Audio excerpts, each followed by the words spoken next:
Hello and a warm welcome to everybody. We would like to wish everyone a good morning, a good afternoon, or a good evening, depending on where you are in the world today. My name is Jamie, and I'm one of the co-founders of Safeopedia. Safeopedia's mission is to support the EH&S professionals, operational folks, and any safety-minded individuals through free educational content, tools, and resources. A huge thank you to those dedicated professionals for the great work they do on a daily basis. Just a reminder, the webinar is being recorded and we'll be sending out a link to everybody in just a few days. The webinar is for you, the audience, so we're going to keep it interactive. Please get your questions into the GoToWebinar console as we go, and Damien will get to them at the end of the presentation. Today, we're very proud to present our Workplace Hazards Coming Home with You. This Safeopedia webinar has been made possible by DuPont Personal Protection, a valued member of SafetyNetwork.me. Whether you wear, sell, manufacture safety equipment, Safety Network is for you. It's your personal safety community and resource center with partners consisting of the best safety equipment manufacturers and distributors on the planet. It is now my pleasure to introduce to you today's presenter, Damien Hammond. Damien has over 20 years of experience providing environmental health and safety services. In less than 3 years, his firm has grown to over 20 employees with operations in 5 states and has worked with clients including the U.S. Department of State, FBI, and the U.S. Coast Guard. Not only does Damien possess a broad knowledge of environmental regulatory compliance requirements, he has a strong educational foundation as well, with a Bachelor of Science in Biology from the University of the District of Columbia and a Master of Science in Environmental Sciences and Public Policy from George Mason University. He has served as the president of the American Industrial Hygiene Association in Potomac, a board member for the Campania Center, a human rights commissioner for the City of Alexandria, and a subject matter expert for the U.S. Black Congressional Caucus and the U.S. Chamber of Commerce. I now invite you to sit back, relax, and enjoy the presentation. With that, Damien, please take it away. Good afternoon. Today we'll be discussing our workplace hazards going home with you, stopping the spread of take-home toxins. Just a quick agenda to give you an idea of the focus of this presentation. We'll give you a brief introduction of myself. We'll discuss and define what take-home toxins are and some of the issues that they create. We'll discuss regulatory regulations and guidelines. We'll also talk about general industry standards with personal protective equipment and practices, in addition to selecting proper personal protective equipment, discussing different types of fabrics and technologies used in coveralls. We'll also talk about the Tyvek-DuPont difference, and we will also talk about other selection tools that DuPont has to aid end users in selecting appropriate levels of personal protective equipment. Hopping directly into the presentation, we just want to define what take-home toxins are so we all have an understanding of that. Workers can unknowingly bring home hazardous substances on their clothing, shoes, skin, tools, and the interior of vehicles. These unknown hazards or substances we call take-home toxins. These take-home toxins can put workers and family members at risk without your knowledge. They can be transferred from clothing onto furniture. They can make their way into the laundry, and they can be circulated around the house through person-to-person contact and through just the air handling system if a sufficient amount of material is brought home. Some of the health impacts or health effects of take-home toxins are very important to note. Those things they can have acute health symptoms, or they can have chronic persistent health symptoms. An exposure or a common example of one that is a chronic issue would be exposure to asbestos. And typically exposure to asbestos fibers typically shows health effects years down the line. In many instances, it can be 30 years down the line after exposure. Something that's more acute could be something like sodium hydroxide or lead, which with sodium hydroxide can immediately show dermal burns. And with lead, it can lead to all sorts of issues that we'll talk about a little bit later in the program. Take-home toxins can come from a wide variety of places and can be a lot of different things. Many of us associate a lot of toxins with dirty jobs, whether it's different things like animal waste, fiberglass, infectious agents or heavy metals, even ranging all the way to pesticides and different things like opioids and prescription drugs with active pharmaceutical ingredients. These take-home toxins can be encountered in a variety of different verticals, ranging anywhere from agriculture, construction, manufacturing, public service, and remediation. Shipbuilding is also a big one when it comes to dealing with lead, asbestos, and different things of that nature. Three of the most common take-home toxins that we deal with in the abatement, construction, and remediation vertical are asbestos, lead, and mold. Asbestos is a naturally occurring mineral fiber that's used in a variety of textiles and materials. Prior to 1980, it was in a multitude of building products, and it was used for its low cost, its high tensile strength, its insulating properties, and its fire resistance. I think fire resistance was one of the biggest drivers in asbestos being used. But those fibers, when disturbed during remediation or abatement, can be produced and be disturbed and become airborne. And those small fibers can be swallowed or it can be inhaled into the respiratory system, which can lead to a myriad of lung and gastrointestinal issues down the line. Typically, you say somewhere around 20 to 30 years when you start seeing the health effects of asbestos fiber exposure. Another common take-home toxin that we deal with is lead. And lead is also used in a wide variety of compounds around the home, ranging in paints, ceramics, different pipes, plumbing materials, solders. Gasoline was leaded into the 70s, or probably into the late 70s, early 80s, and that was a big air quality issue. But batteries, ammunition, and cosmetics, a lot of concern was brought up about lead with materials coming from other countries, mainly China, and toys that caused a lot of issues when children would eat those or ingest the lead, and it would cause issues with organs down the line. And those effects can be acute or chronic, just depending on the level of exposure that you get. I'm going to tell a story a little bit later about lead to kind of give you an idea of how it works or what it does. The third take-home toxin that is really important, and it's really an emerging issue, is mold.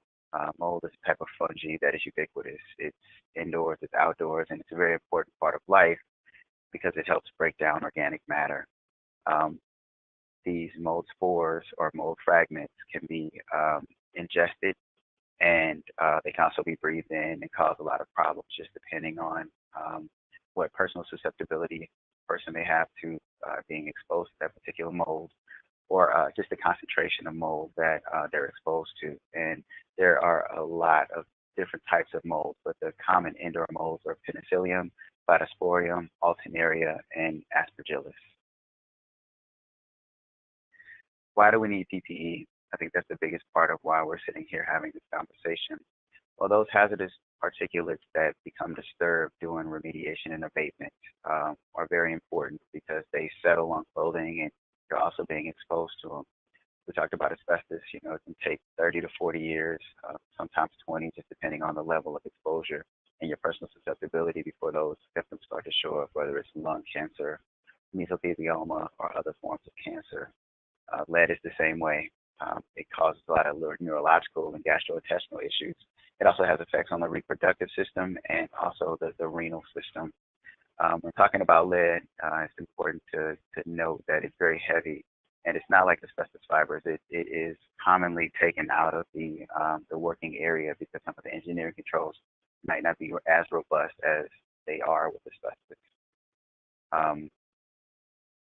A common example of that, or one story that I like to tell, is we had a client that did abrasive blasting. That's the removal of lead-based paint from structures, whether it's a storage tank, a building, a bridge, whatever the case may be. But we had a guy that he was at the point of the nozzle, he was doing the abatement, and he wasn't necessarily following the engineering controls and the personal protective requirements that were in place. He was actually required to wear a protective garment, which what he was doing, but he was also wearing boots, and the boots were supposed to be left on the job site. Well, it turns out his son was, he felt really ill, and they couldn't figure out what the problem was, but it turns out that he was being exposed to lead. Now, this individual was only on the job site for a couple of weeks and no one could really understand what was going on.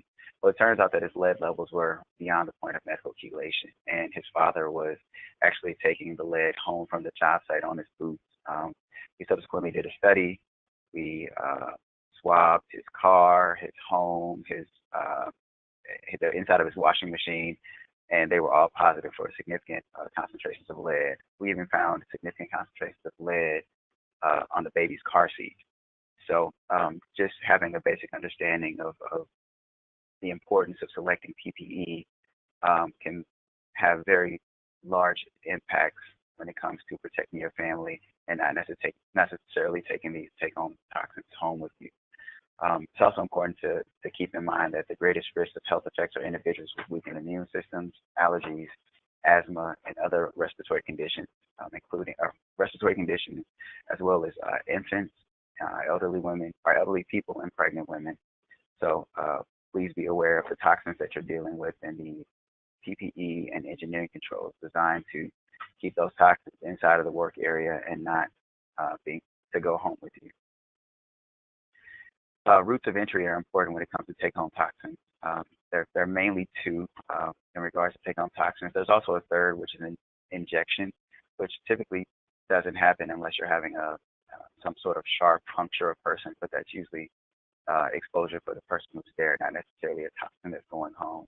But inhalational hazards are best controlled by respiratory protection and other engineering controls, whether it's an air scrubber or air filtration systems inside of the work area. And those are important as well because they cut down on the number of fibers or particles in the air that have the ability to impact the worker, whether it's sticking to their clothing or sticking to their skin, and to be brought outside of the work area. The other route of exposure would be a contact hazard. This is best controlled by PPE and critical barriers. So selecting the right PPE to protect the worker is important, but it's also important to select the right method of controlling the hazard and keeping it inside, whether you're using polyethylene sheathing to create a containment. It's important to understand the hazard that you're dealing with and the appropriate level of PPE for the person. And that's typically done by conducting an exposure assessment. And depending on what your exposure is, there can be many types of exposure. There can be just literally exposure to the legs, to the feet, to the arms, or the torso. But it's important to pick the garment that works best for your application, whether it's a lab coat, a full coverall, or a frock. Knowing what the exposure is and knowing where it is will help you protect yourself and your families. Just to give you an idea of the importance of protective clothing, when it comes to dermal exposure to chemicals in the workplace is a significant problem in the United States. Recordable skin injuries are roughly 2.6 injuries per 10,000 employees. When it comes to respiratory illness, it's usually 1.4 to 10,000 employees. In many cases, skin is a more significant route of exposure than lung exposure. However, people tend to hear about the respiratory exposures far more than they do the dermal exposures because of the acute effects that the respiratory exposure may have. Typically, when you can have dermatitis and burn your hand with something, and that's not going to make the news. But if you have a gas leak or something to that effect, and people breathe something in and it goes directly to their bloodstream, that causes a more acute exposure, and that has a tendency to harm more people and a tendency to get more attention in today's media cycles. It's important to note that OSHA has mandated a hierarchy of exposure control. We're on the phone today discussing PPE as our primary function or focus of this call. However, it's important to understand that there's a hierarchy of exposure in this triangle. Typically, what you want to do is you want to substitute. You want to try to pick the most least hazardous material to deal with. If you can't do that, you want to develop different types of engineering controls to engineer the hazard out, whether it's, having some remote computer or remote robot do the work, or doing the work in a controlled setting to minimize the exposure to the human that's actually doing the work. You ought to have Also have workplace practices, whether it's substitution or not exposing someone to a hazard longer than they need to be exposed. And then you have the fourth part of that pyramid, which is personal protective equipment, and that's why we're here today. The PPE is the last line of defense. You typically want to try to substitute or engineer a hazard out before you go to PPE, but dealing in the abatement and remediation field, PPE is very important because you're typically working inside of the enclosure, which is your engineering control, and PPE is important in doing so. So you want to make sure you consider clothing, hand protection, eye protection, foot protection, hearing protection, and definitely respiratory protection. Evaluating each hazard is important, and you need to understand what you're dealing with by conducting a hazard risk assessment or a job hazard assessment. First, you want to understand the process and understand specifically what you're doing. Then you want to determine what the hazards are and what happens when you do whatever task you're doing. So if you're dealing with asbestos, you understand that asbestos is friable, it can become airborne. And once you're dealing with that, what do you do with an airborne hazard like asbestos fibers, or how do you protect yourself from airborne asbestos fibers? You also want to observe the work practices and environmental conditions. So you want to understand if it's overhead work, if it's work that your workers are laying on the ground, if they're crawling through crawl spaces. You want to understand what they're doing and what those actions would do to the personal protective equipment that they're wearing. The last thing you want to do is have coverall failure or equipment failure or environmental conditions that not necessarily encourage but lead to workers using less personal protective equipment, say for instance with thermal comfort. We deal with that a lot in the asbestos and lead arenas where people will wear less or do less to deal with the thermal hazards simply because the personal protective equipment might not breathe as much as they would like. You also want to determine the level, duration, and frequency of exposures. So whatever your hazard is, whether it's lead or asbestos or sodium hydroxide or some other chemical, you want to make sure that you're selecting a garment that provides the appropriate level of protection for the duration of your exposure. So say, for example, you're dealing with ammonia for something that is pretty nasty. You want to make sure you select the fabric that is rated or tested to be a sufficient barrier for ammonia for the amount of time that you expect to be there. So if you expect to be in a storage tank for 30 minutes, with residual ammonia in it, you want to make sure that your garment gives you more than 30 minutes of exposure and that your garment is covering your body in the appropriate areas so there's no areas that are not exposed. Next, you want to determine the engineering, administrative, and PPE controls being utilized. You always want to engineer out your hazard. You always want to minimize the amount of exposure that your workers are being exposed to while conducting the task, whether it's setting up engineering controls like air filters or different types of scrubbers to make sure that although the hazard is in the air, it's being minimized, or you want to make sure you do different administrative functions, say that the noise is so loud that, it's easier to have people go in and out, or that the thermal stress is so much that you can only work there for 30 minutes. You don't want the same person in there for 4 hours when you can, have 4 different people in there for an hour apiece. It's just minimizing the amount of exposure to that hazard for each individual employee.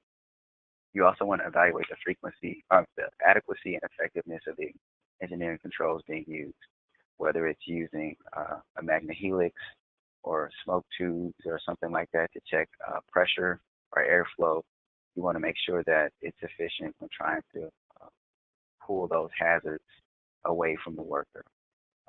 You also might want to consider different filter types, different things of that nature, just to be sure that exposures are being minimized. And then you always want to reevaluate opportunities to improve controls to further reduce risk. So it's never wrong to do after-action investigation or after-action items and trying to figure out are there better ways to do what we're doing. And many times in industry, what I find is people are more concerned with getting things done the way that it's always been done. And in this day and age of technology and innovation, there are always ways to improve on everything. So just always being open-minded to trying to try different processes and different engineering controls to minimize risk and exposure to workers is important. From a regulatory standpoint, it's important to understand that OSHA has established several different regulations for worker protections when it comes to hazardous substances we would call take-home toxins. And as you can see on the screen here, whether it's general industry, construction, or shipyard standards, they're all there, and they all have some sort of guidance as to how to protect workers. Some of them are performance standards where they don't tell you how to do it, they just tell you that you must reach a certain point. And some of them are design standards where they say you must do A, B, C to get to point D. And based on the toxin that you're dealing with, it's important to understand what type of regulation you have and how you can move within those regulations to best protect your workers and to keep the toxins inside of the workspace as opposed to migrating outside of the workspace. Going back to the three primary hazards that we talked about, or take-home toxins that we talked about, asbestos and lead are the two largest ones that we deal with in remediation and abatement. Both of them are very important, are very interesting because they say different things.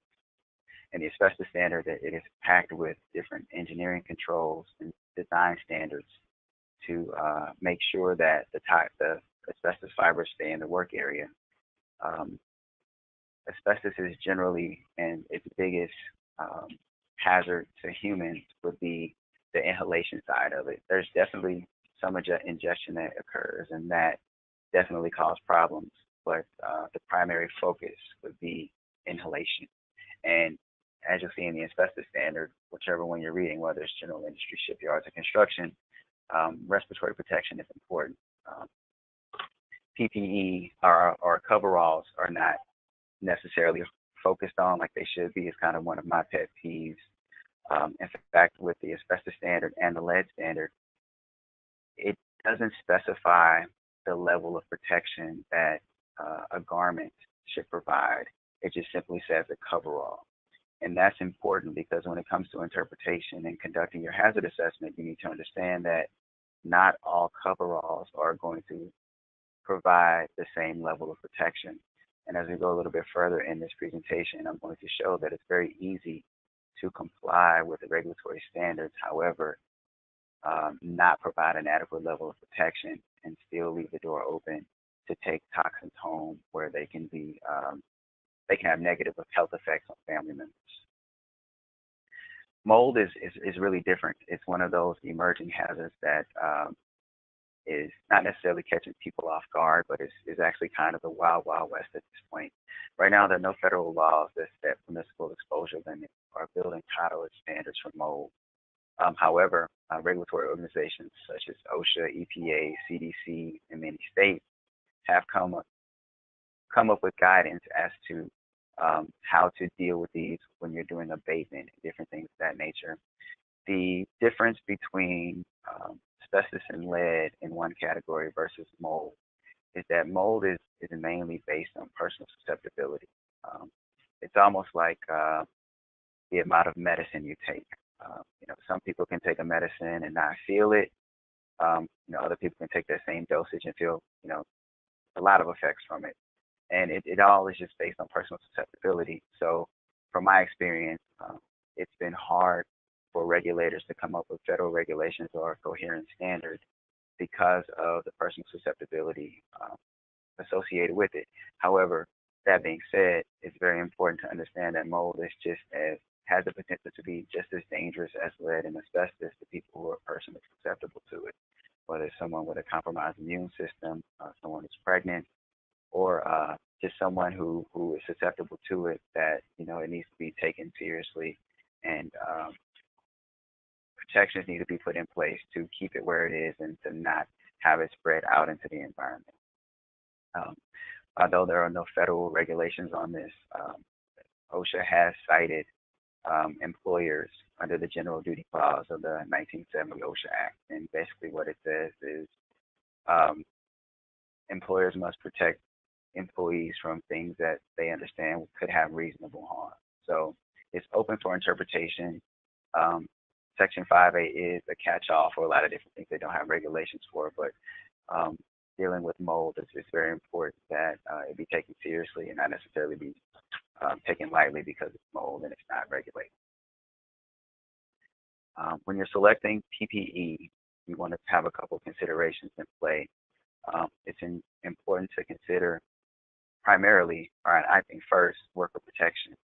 You also want to, in the worker protection, you want to make sure that that material provides the appropriate level of protection. So you want to make sure if they're dealing with hazardous particulates, the garment is rated for hazardous particulates. If they're dealing with hazardous chemicals, the garment is rated for hazardous chemicals. I think a lot of people believe that if they have a coverall on, they're protected, and it's much deeper than that. And it's important to understand that when you're conducting your job hazard assessment. You also want to talk about material durability and protection.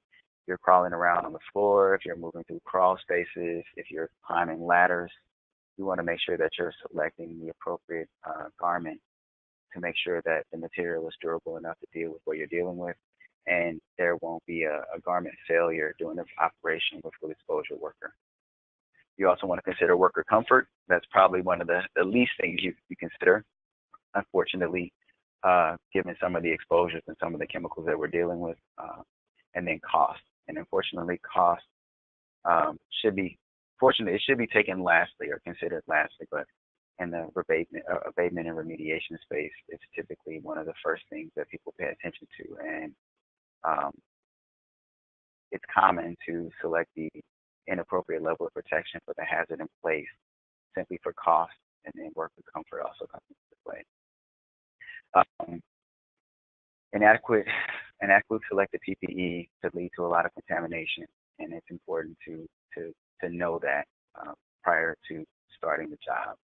So that's definitely something to keep in mind. And once you have a failure of your garment, there are engineering controls in place to decontaminate the person, but you have the clothing and the person underneath that might not be completely decontaminated, and they take those take-home toxins home in their cars, on their clothing, and you can imagine having, how clothing, typically at my house, we just throw not all the time, but we just throw a lot of our clothing in the same area, and it's all washed in the same washing machines and different things of that nature. But if you're dealing with something like asbestos, and your employer is laundering clothing on the job site, that's definitely a good practice to engage in. And simple things like leaving your boots at work go a long way. A lot of people don't consider that there's a lot of heavy metal and pesticide contamination in soils, and you might not be able to see the heavy metals and soils on your boots, but you're wearing your boots home, you're contaminating the car, you're walking around in the house. And I have a 1-year-old, so I'm always conscious of they're always hand to mouth, and that's the biggest issue that you're dealing with exposure, that ingestion exposure, when it comes to things like heavy metals like lead and even pesticides. So something definitely to consider. You just want to make sure that you're not taking things home and you're selecting the appropriate garment. Are all white suits created equal? And they're not. I'm sure many people, when they see a white suit, they immediately say Tyvek, and Tyvek is not all white suits are Tyvek. Tyvek is a DuPont product. In my opinion, it's the gold standard, and as I'll show in the presentation, you can have white suits that the technology is different and they're not Tyvek. I go to job sites quite frequently where the GC will spec in a Tyvek, and you'll go there and it's not a Tyvek, it's not even spun polyethylene, it's spun-bound polyethylene. As you'll see a little bit later in the presentation, the protection levels are nowhere near close to each other, and one should never be used with hazardous particulates. So selecting protective garments is very important. There are a few different types of technologies to be considered. Each type has its own application that is suitable for, and just because it's suitable for one application doesn't mean that it's suitable for another. So that's something to consider. A lot of times in the abatement and remediation space, people will select a garment and, it'll only be rated for hazardous particulate. It won't be rated for liquid. However, there will be some liquid exposure, and that creates problems because you're not providing a sufficient level of protection for the worker. So doing the job hazard analysis and selecting the right garment is very important. Just giving you the primary 4 technologies from top to bottom. The highest level of protection, in my opinion, is the high-density polyethylene, and that's where we have flash spun and Tyvek. Basically, these entangled fibers create what we call a tortuous pore, which prevents particles and fibers from infiltrating and contaminating the wearer. The next level is what is called microporous film, and that's in a product that DuPont sells called ProShield. And basically what that is, it's a bilaminate fabric with a thin microporous film and spun-bonded polyethylene nonwoven. It's a nice technology. As you can see, the magnified images of it. At the top, you see the Tyvek magnified image. It's very tight, thick. It's very difficult for things to go through. However, with the microporous film, it does provide a layer, but that layer has pores in it, and that creates situations where you can have materials migrate through. In addition to that, those microporous layers are typically very thin, and light scratches will degrade the protection that you have, so it's not as durable as something like Tyvek. Moving further down the line, you get into spun-bound, melt-blown, spun-bound polypropylene, and basically this is another product that we have. This is called ProShield as well, but it's a trilaminate instead of a bilaminate. Same kind of protection, but it has a different function, and it's used for different applications. Down at the bottom, which is commonly used in the abatement industry for cost and for comfort, is spun-bound polypropylene. And as you can see, the fibers are very loose and very, very open. And what happens is the barrier protection is not very sufficient. So a lot of asbestos sites you go to, contractors will use these particular garments. It's a coverall. It meets the regulation. However, it's not very durable. And as you can see on the next slide, you can see through it. And, the human eye can basically see pores 40 to 60 microns. It's debatable. But with things like asbestos and lead, particles 5 microns will definitely get down into the lower reaches of your lungs and cause a lot of problems. So this particular technology, although has its uses, is definitely not sufficient, in my opinion, for abatement and remediation dealing with hazardous particulates. It's easily damaged, and as you can see, it doesn't provide much protection because you can see it's closed underneath. And if you can see it's closed underneath, it's highly likely that airflow is moving hazardous particulates through and depositing on its clothing. The next one is SMS fabric. This is the trilaminate we talked about. You can see it's 3 layers. It's spun-bound, 2 spun-bound layers beneath the melt-blown layer. Definitely provides protection, but it's not going to give you the best level of protection for dealing with hazardous particulates. This is just one step up above the spun-bound polypropylene. The next one is the microporous film. And as you can see, the film layer is a sole source of protection for microporous film garments. The film layer can be easily abraded or worn away. Barrier protection is lost once the film is damaged. In many instances, I've seen people use this particular garment in the abatement industry, and I'm sure you're aware of climbing through containments or climbing up ladders and different things of that nature. This layer tears and rips very easily, and I've seen people tear suits before they even get inside of the containment. It's the same thing with the spun-bound polypropylene. I've seen people tear the suit by putting it on. So that's very important when you're considering the level of protection that you're looking for. Why DuPont Tyvek? Well, Tyvek is high-density polyethylene. It's flash spun and bonded using a heat and pressure. It's a continuous It's built with continuous filaments formed into a sheet with randomly distributed fibers, and they're non-directional. It's also provided with an anti-static treatment to reduce nuisance static, and it's only made by DuPont.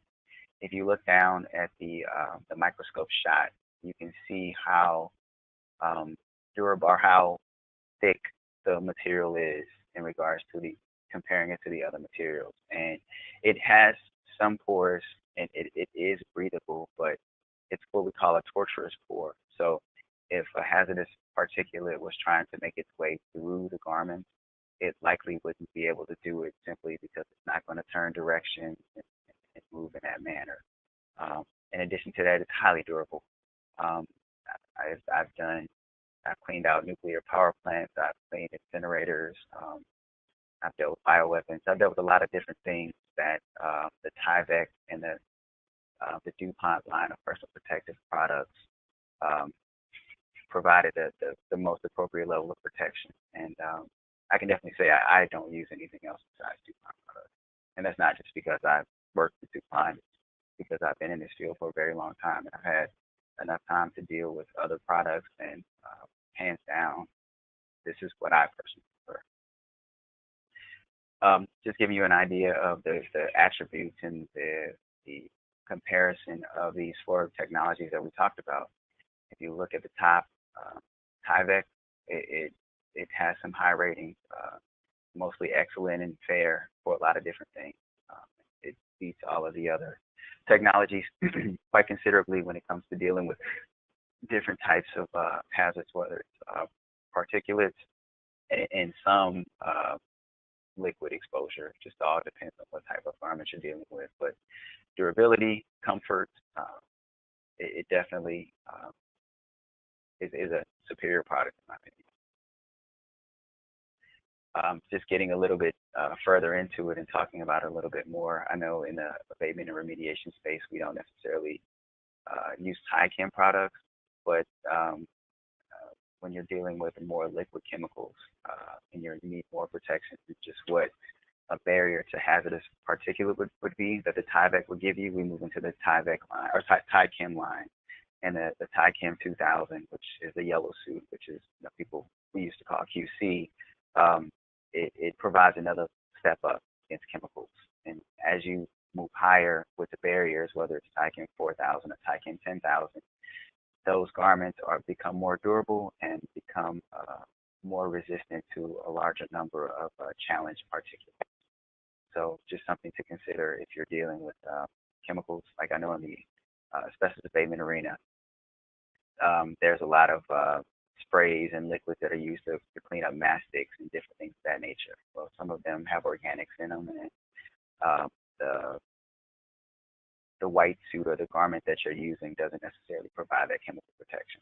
So if you were looking for that chemical protection, you'd be able to look to other take-home products and be able to supplement the hazardous particulate barrier that you're looking for. As a protective clothing line for DuPont, it just kind of steps up the scale here. We go from non-hazardous particulates and aerosols, that's in the Pro Shield area, and it just kind of gets a little bit higher. When you start dealing with, you have non-hazardous particulate, you can use less robust barriers. Sometimes you need something like Pro Shield. Pro Shield can be used to protect the worker or protect the environment, whether it's a clean room setting or whether it's some sort of setting where you're trying to not necessarily protect the worker, but protect the product. Those products work. When you start moving up a little bit further and you get into the hazardous particulate, and you start moving into Tyvek, and then when you get into the chemical exposure, liquids and different things of that nature, then it starts moving up to the take-home line. So as you can see here, it just gives different levels of protection across the DuPont product offering line. What do we need to understand? What hazardous particulates and chemicals are workers exposed to? Definitely important. What operations will be conducted and what areas of the body are expected to receive exposure and how much exposure is expected. You definitely want to consider if you're, taking out pipe insulation above your head, you want to definitely find something with a hood. Definitely want to find something that closes so that those fibers and different things aren't falling down the front of your coverall. You want to pick a coverall instead of a lab coat, but you need to understand those things. You also want to understand what environmental factors may potentially affect the protective apparel, whether it's heat, whether it's fire concerns, whether it's animal activities, insects. Those things are definitely important when you're conducting a job hazard assessment. And then you also want to know when the last time the hazard assessment was conducted. When I first got started out as a technician, I had a chemical burn, and I didn't really understand. I had a CIH that was doing the work for me, and I just was following instructions. And it turned out that there was a product change, and no one stopped to do a hazard assessment, and I was subsequently burned. And it wasn't, like, thank the Lord, it wasn't a big thing, but understanding process changes and consistently or regularly doing hazard assessments is important to understand what you're dealing with and prevent worker injury. Here's a garment decision tree that we use quite a bit. I'm not going to take too much time to go into it, but basically you want to understand if you need to have a barrier that provides protection against hazardous particulates, if it's hazardous liquid, is there a fire hazard that comes from that? Because you'll also need to select a garment that can deal with the fire hazard. All of these suits are polyethylene. Well, polyethylene is just plastic. If you're in an environment where there's a fire, you're literally just a flaming marshmallow. So you want to definitely make sure that you select something that is appropriate for that application and will provide a level of protection. Resources that you can use. DuPont has an online product selector tool called safespec.com. Safespec is great because it's very interactive and very user-friendly, and it allows the user to select a garment, whether it's focusing on the fabric of the brand. You also want to consider the design of the garment. Does it have a hood? Does it not? Is it a lab coat? Is it a frock? And what's also missed in the abatement industry is the seam design. Seam is important because depending on the hazard you have, you don't want to have a seam that allows something to come in that could be a weak part of the garment. So whether it's you're dealing with liquids, you want to make sure that you have a seam that's resistant to liquids. If you have something that's not very fluid, then you can maybe pick a seam that's less robust, but that's also important. Then you want to talk about different certifications, whether it's NFPA or if it's fire rated or different things of that nature. You want to understand that what the garment is, what level of protection it provides for every hazard that you might encounter. This database also can help you do that. In addition to that, the database has a lot of information about accessories. There's different literature and videos and technical manuals that help you. One of the biggest parts of the database is the chemical resistance aspect of it. You can literally type in a chemical and it will provide you a fabric in addition to how robust that fabric is in regards to the challenge chemical. So it'll tell you if it can hold out a chemical for 1 minute, if it can hold out a chemical for 480 minutes, but that's important when you're talking about the exposure and how you're dealing with it. The link to it is a little bit lower here, and we can go to the next slide and kind of show you a little bit. But once you go there, it's pretty user-friendly. We've just had a revamp of it, so a lot of people are really just getting used to it. But you can search it in a couple different ways. Usually you want a chemical protection, clean room, you can go into that as well.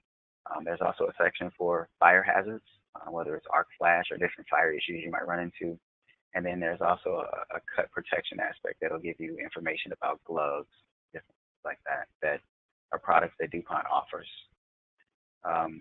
When you go into the hazard selector tool, you can select many different things, but typically you can search by the product or you can search by the hazard. So if you have an idea of what product you're using, or we even have what's called a crossover guide that's in here, and you have a competitor's garment and you want to figure out what DuPont offers and that's similar, you can go to SafeSpec and find the crossover garment, and it'll show you what we offer and likely show you something that the other garment doesn't do, or a level of protection that it may not provide.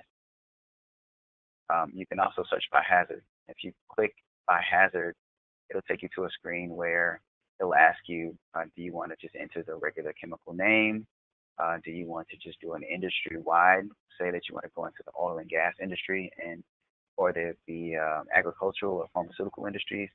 this particular setting, we have it set so that there are general applications in these industries are chemicals that people come in contact with, and it will give you suites that you can pick from and select that are typical in that industry. I personally just go to the hazard page because I like to enter the individual chemicals in. You can enter, I think, 5 or 6 at a time and do an analysis to determine what fabric is the most appropriate for a barrier against that particular chemical. It also has a lot of other attributes. There's the My Scenarios page. You can actually save your information. And when you're going back to do that periodic review of those processes, it'll save those scenarios and it'll populate what you were previously using and show you the chemicals that you were previously selecting. And if something has changed, you can kind of see that and use it as a reference.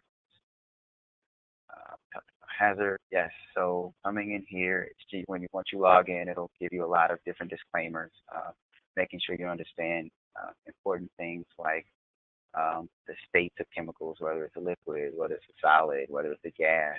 All of those things are important when trying to select, and these agreements and disclosures help you along in your process in selecting the garment. So this is the chemical resistance tab. You typically would type in the chemical that you're dealing with. You would add it to the list, and it would give you a CAS number, or you can enter the CAS number as well. It gives you an option there.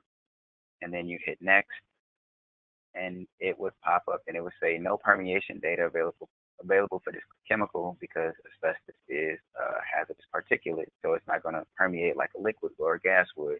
However, we do have information in here because it's a hazardous particulate. So at this point, it'll walk you through doing the assessment. It'll ask you to go through that decision tree we talked about earlier, asking questions. Fire hazard, are there other materials expected to be used? Are you expecting the exposure to be light, moderate, or heavy? And it'll ask you what direction are you expecting the exposure from. Type all that information in, and then it will pop up and it will show you what DuPont's considerations are for dealing with that hazard. So in this particular hazard, we're talking about asbestos. It pops up the Tyvek 400 model. They'll have different versions of it as well. You can pick different seams, different if you have foot covers or not, if you have elastic wrist, if there's a hood or not. All of that information would be here, and you can select it and pick the appropriate garment for your application. SafeSpec is also available online. I'm sorry, we have an app for it that you can download. It's free. You literally need to register with your email account, and it'll save that information, and you can have this information wherever you go. So if you're not near your computer, you need to do a quick assessment, you can type the information in, and it'll provide you a garment with the appropriate level of protection. In summary, SafeSpec was just built on knowledge obtained from direct and indirect actions with garment wearers and people that order garments. It uses one of the largest chemical resistance databases in the industry. It's designed for all users. It provides in-depth product information and full-color garment images. There's the ability to search 5 hazards at a time. The important part, it's free. And it's also a mobile app that can be accessed anywhere. DuPont also has a handy hazard matrix. You can find this information on SafeSpec as well, but it's also in literature that we have that literally breaks down different types of hazards across the board, and it compares the offerings that DuPont has. So whether you're looking for something like pesticides or fertilizers or sewage, you can kind of use this cross-reference guide to determine what garment may be sufficient for that application. DuPont does offer job hazard assessments. We have myself and another CIH who travels the country going to plants and different sites doing assessments where if you order enough material from DuPont, we'll come to the site, we'll evaluate your operations, and we will give you a report with considerations for improvement if they're needed that basically provide guidance on the protective apparel that you're using, and we can provide considerations for improvement. So if you're using, spun-bound polypropylene, and you should likely be using Tyvek, that's something that'll be included, and we've had great success with that being offer to our clients as a value-added service. At this point, I'd like to thank you for your time and turn it over to any questions that anyone may have. Great, thank you, Damien. Very informative and very robust tool, SafeSpec, especially if you could have it on site with you. Yeah, we've got quite a few questions coming in. So let's get started. Teresa has a question. She's saying, can you comment on how to create a decontamination room or space so that workers can effectively remove the PPE so that their street clothing underneath does not become contaminated? Likewise, can you comment on how to create a facility to store reusable PPE on the work site and to keep contamination carryover away from workers while not engaged in the hazardous tasks? Example, walking past the lab coats in the hallway. Thanks. Oh, wow, that's a heavy question. There's a lot of aspects to that. Well, a lot of the regulations specify, and it's typically an industry standard to do a 3-chamber decontamination. It all depends on the hazard that you're dealing with. You know, something like lead, you can decontaminate with a HEPA vacuum. And then, you know, do a gross decon with a HEPA vacuum and then take your coverall off. You could choose a shower on site. You could go to shower facilities, or you can, you know, not wear the same clothing that you wear under your garments and store it somewhere. You can have laundry facilities and laundering schedules and different things of that nature. It all just depends on the hazard that you're dealing with. I think each industry has best practices that they use, and in addition to regulations that they use that you likely want to look at to determine what's the most appropriate way to do it. But depending on the job site and the hazard, that can be kind of difficult to answer specifically. I would just say consider the 3-chamber decon and consider leaving anything that might potentially be contaminated on the site and not taking it home with you. Likely having changing facilities where you come in a pair of clothing and on a dirty side, on a clean side, leaving your clothing there, walking to the dirty side, putting on your dirty clothing, going to the job site, coming back, leaving your clothing on the dirty side, showering, and then putting your clothing on and going home. Great, thanks, Damien. Sarah has a question here. Really great story. Are there regulations for leaving your clothes at work and showering at work? So I think she's referring to your story on, you know, lead being found on the car seat, that type of thing. So are there regulations in place for leaving and showering? Yes, there are. In the asbestos standard, it's required that you shower coming out of containment. Again, a lot of people don't do it. In the lead industry, if the job is over a certain duration of time or a certain size, then you have to have on-site shower facilities. So yes, there are regulations that provide guidance and sometimes mandate showering on site. But again, it comes down to your hazard assessment and what the employer is trying to do, depending on what you're working on and the type of hazards. You will find some guidance for that, but you can always go the extra mile to make sure you segregate clean clothing from dirty clothing. The biggest thing that I find, or the biggest help that I find, is never wearing your boots or the same clothing that you wear to the job site home. And if you do, you know, you want to minimize that amount of that hazard by bringing them into the house. You leave them in the trunk of your car, you leave them in a box in your car. You know, if clothing is contaminated and you're concerned about it, that's another issue that you likely need to take up with your employer. But, you know, doing things like wearing clean clothes to work, changing your clothing at work, literally all the way down to your undergarments, wearing that clothing at work, taking that clothing off, and putting the new clean clothing on to go back home is important. You also want to make sure that you're not storing the dirty clothing in the same locker that you're storing the clean clothing.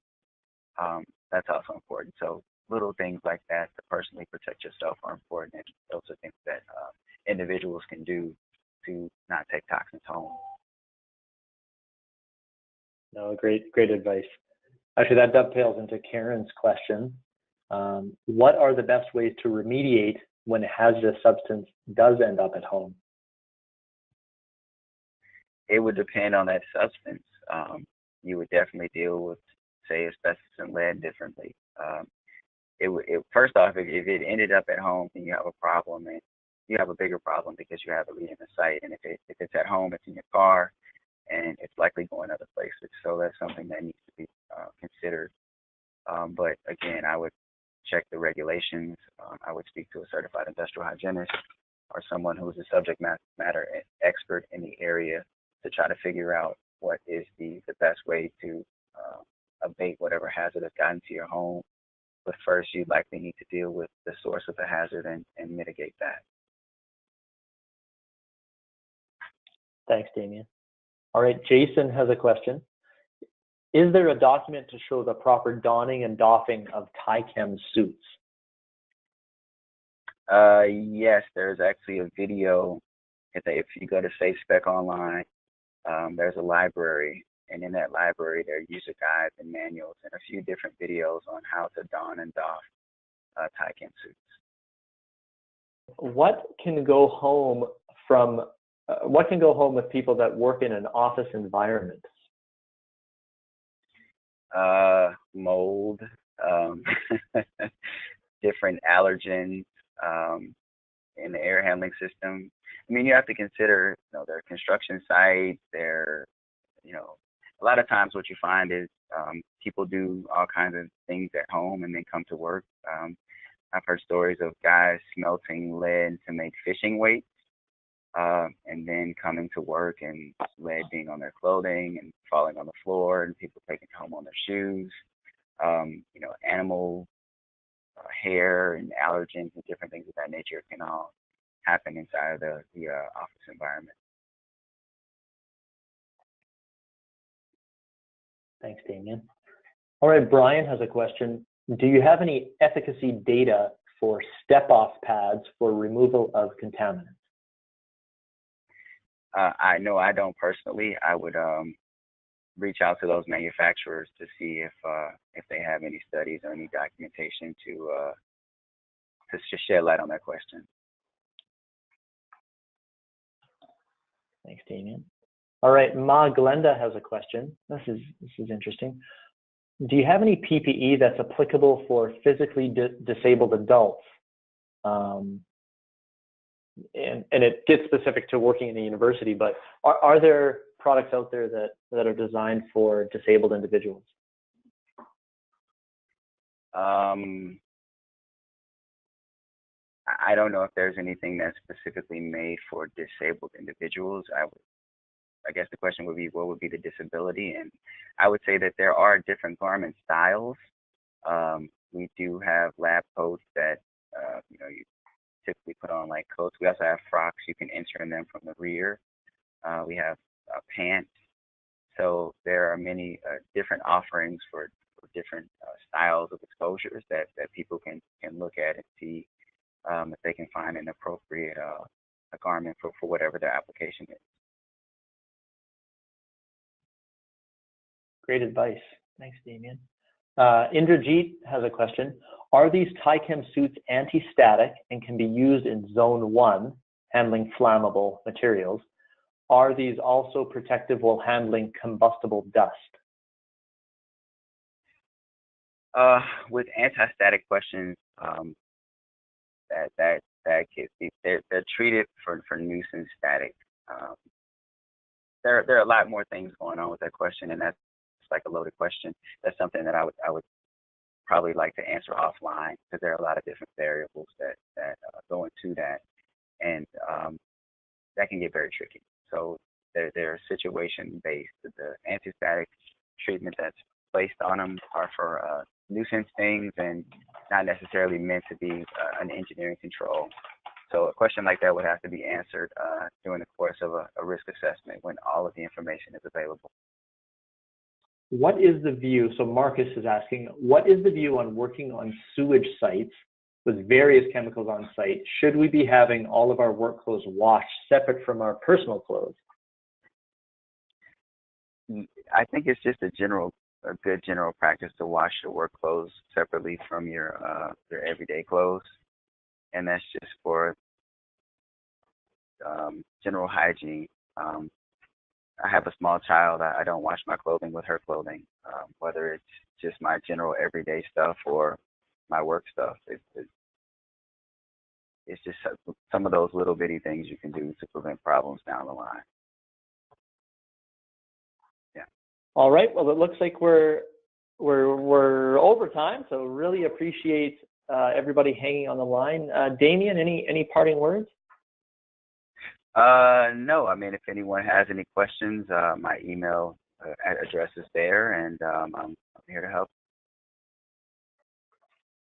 Yeah, great resource, everybody. So jot down his email. Again, I'd like to thank everybody. Thank you, Damien. Very informative, great deep dive. So huge thank you to you for taking your time to present this and put this presentation together. Thanks to DuPont Personal Protection. Without you guys, this wouldn't happen. And biggest thank you to the audience. Again, you know, it's you guys that make this possible. Without the audience, we would have nothing. So it's all about you. It's about keeping you safe. And yeah, we're here for a resource for you. And with that, thanks again for attending the webinar. Reminder, we will be sending out a recording to the presentation just in a few days. So with that, thanks again, everybody. Take care and stay safe.